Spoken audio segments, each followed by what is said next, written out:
What is excavation? Excavation is the process of removing soil, rock, or other material from the ground to create space for construction activities.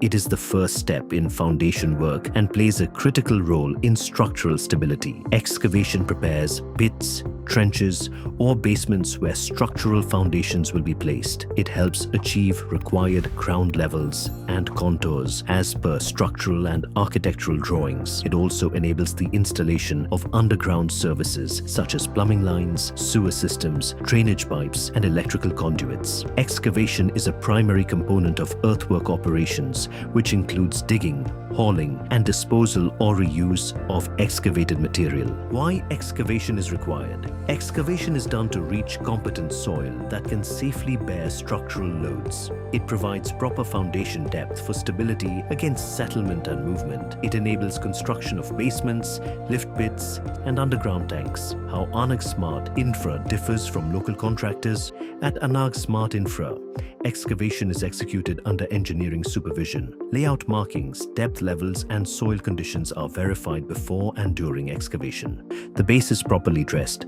compacted, and inspected before PCC work begins. A structured quality control process is followed at every stage. Unlike many local contractors who rely mainly on experience-based methods, Anagh Smart Infra follows a systematic, technically validated approach to ensure long-term structural safety. Excavation is not just digging. It is a planned engineering process that forms the foundation of safe and durable construction.